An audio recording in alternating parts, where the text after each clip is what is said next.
আমি প্রতি বছর যখন বাড়িতে যাই আমি কিন্তু এই খাবারটা খেতে খুব পছন্দ করি, কিন্তু এবছর আমি এতটা ব্যস্ত সময় কাটিয়েছি যার কারণে হচ্ছে আমি কিন্তু এই খাবারটা খেতে পারিনি, যার কারণে হচ্ছে আম্মু সাথেই দিয়ে দিয়েছে, আমি নিজে এনে তারপরে হচ্ছে রান্না করে খাবো তার জন্য। তো আপনাদের সাথে শেয়ার করতে চলে আসলাম।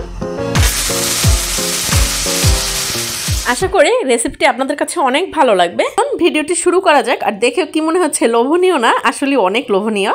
এখানে হচ্ছে কড়াইয়ের মধ্যে সয়াবিন তেল দিয়ে দিলাম আর একে একে করে হচ্ছে 3 থেকে 4টা বড় চিংড়ি আর চিংড়ির পাগুলো দিয়ে দিয়েছি। একটু হলুদ আর লবণ মাখিয়ে তারপরে হালকা করে ভেজে নিয়েছি, একবারে শক্ত করে ভাজিনি, তাহলে কিন্তু খেতে আর ভালো লাগবে না। তো এই যে ভাজা হয়ে গেছে একে একে করে তুলে নিচ্ছি। আপনারা এভাবে রান্না করবেন, দেখবেন এতটা মজার একটা রেসিপি। আর এখানে দিয়ে দিলাম হচ্ছে রসুন কুচি। রসুনগুলো একটু হালকা যখন লালচে হয়ে আসছে এর মধ্যে হচ্ছে দিয়ে দিয়েছি পেঁয়াজ কুচি, বেশ কিছু পরিমাণে কাঁচামরিচ কুচি। একেবারে কিন্তু পানি ছাড়া রান্না আর এতটা অসম্ভব মজার। আপনারা এই রান্নাটা কে কে খেয়েছেন আর কে পছন্দ করেন অবশ্যই কমেন্টস করে জানাবেন। আর এর মধ্যে দিয়ে দিলাম হচ্ছে জিরা বাটা আর অল্প একটু হলুদ, পরিমাণ মতো হচ্ছে লবণ দিয়ে আবার সুন্দর করে এখন মশলাটা কষিয়ে নিচ্ছি।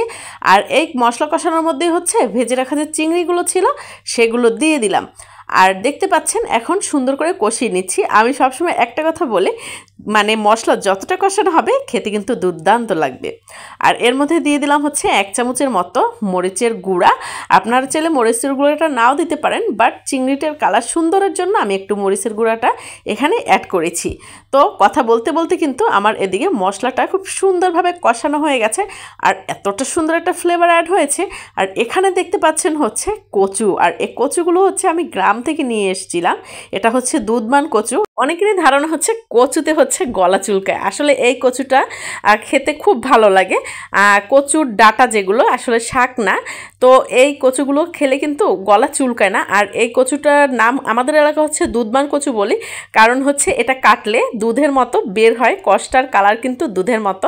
তো পরিচিত হয়ে গেলেন আপনারাও আমার সাথে, যারা যারা চেনেন অবশ্যই কমেন্টস করে জানাবেন। আর এর মধ্যে দিয়ে দিলাম হচ্ছে চালতা। এটা হচ্ছে মোস্ট ফেভারিট একটা আইটেম আমার, এতটা পছন্দ, যাদের পছন্দ তারা অবশ্যই কমেন্টস করে জানাবেন কারা এভাবে কচু শাকের মধ্যে চালতা দিয়ে খান।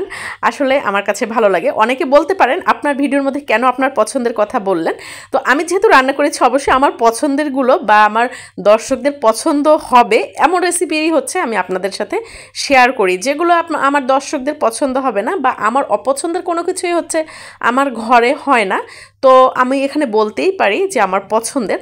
তো দেখে বুঝতে পারছেন এখানে কিন্তু প্রায় হয়ে আসছে। আর এখন হালকা একটু লবণ কম মনে হচ্ছে, যার কারণে এখন একটু লবণ অ্যাড করে দিচ্ছি। আর দেখেই বুঝতে পারছেন একটু কিন্তু এখানে পানি অ্যাড করিনি, একবারে শুকনো শুকনো ভাজলে হয় কি এই যে কচু শাকগুলো আস্তে আস্তে থাকে, পানি দিলে কিন্তু একদম ঘন্ট হয়ে যায়।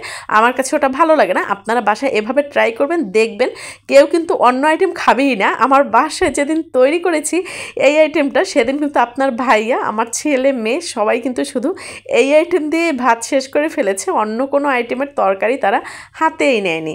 তো এই যে রান্না কমপ্লিট, তুলে নিচ্ছি। কেমন লেগেছে অবশ্যই কমেন্টস করে জানাবেন। আর হচ্ছে চ্যানেলটি সাবস্ক্রাইব করে দিবেন, বেশি ভালো লেগে থাকলে শেয়ার করে টাইমলাইনে রেখে দিতে পারবেন।